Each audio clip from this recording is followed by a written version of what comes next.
Hello chicken লাভার্সরা, কোথায় গেলে? তাড়াতাড়ি এখানে চলে এসো। আজ কিন্তু আমি রান্না করবো অনেকগুলি কাঁচা লঙ্কা দিয়ে একটুখানি চিকেন। তার জন্য আমার বিখ্যাত মশলাগুলি আমি এখানে রেডি করে নিয়েছি। আর এই চিকেন খেয়ে যদি কারুর সকালে কিছু হয়ে থাকে, কেউ কিন্তু আমার দোষ দিতে পারবে না।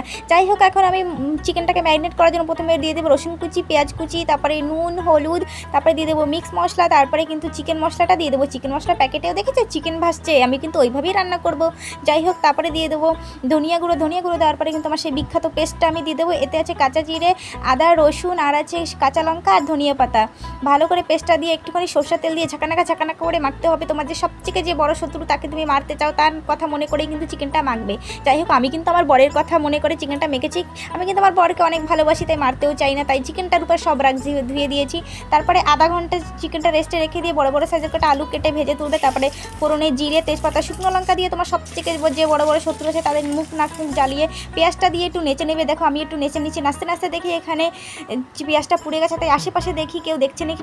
কেউ যখন না দেখছে, তাই টমেটোটা আর চিকেনটা দিয়ে ভালো করে নেড়েচেড়ে মিক্স করে নিতে হবে। তোমরা যেন আবার কাউকে বলে না দাও যে আমার পেঁয়াজটা পুড়ে গেছে। একটু ভাজা ভাজা হয়ে গেলে দিয়ে দিতে হবে এক মুঠো কারি পাতা দিয়ে কিন্তু আবার গুটিয়ে ভালো করে নেড়েচেড়ে ভালো করে ভেজে নিতে হবে। ভাজা হয়ে গেলে কিন্তু ভেজে রাখা আলুটা দিয়ে ভালো করে নেড়েচেড়ে আলুটার সঙ্গে মশলাটা মাখিয়ে নিতে হবে। মাখানোর পরে কিন্তু এক গামলা জল দিয়ে চিকেনটার দম বন্ধ করার জন্য ঢাকনা দিয়ে ঢেকে দেবে। ঢেকে দিয়ে কিন্তু 5 মিনিট পরে তুলে নেবে। তুলে নেওয়ার পরে কিন্তু দেখবে হ্যাঁ চিকেনটার স্মেলটা সুন্দর বেরোবে, কিন্তু আমারও কিন্তু সুন্দর বেরিয়েছে।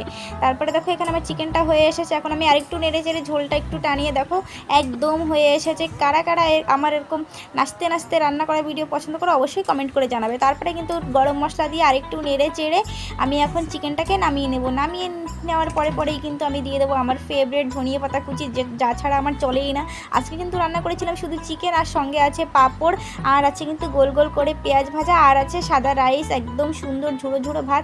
আর সবাই মিলে এখন তাড়াতাড়ি করে আমরা খেতে বসে পড়েছি। মাসিকে বললাম যে তাড়াতাড়ি ভাত বেড়ে দাও, আর খিদে সহ্য হচ্ছে না। তাই দেখো মাসি দিয়ে দিয়েছে ভাইয়ের কথা শুনে।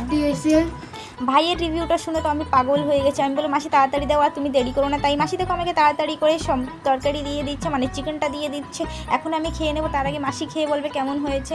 মাসির রিভিউটা তো তোমরা দেখতেই পেলে। এখন আর আমার সহ্য হচ্ছে না, খিদেটা মনে হচ্ছে যেন আরও বেড়ে গেছে। তাই দেখো ভাত নিয়ে চিকেনের একটু ঝোল নিয়ে মেখে তোমাদের মুখের সামনে দিয়ে নিয়ে একেবারে আমার মুখের ভিতরে দিয়ে দেবো।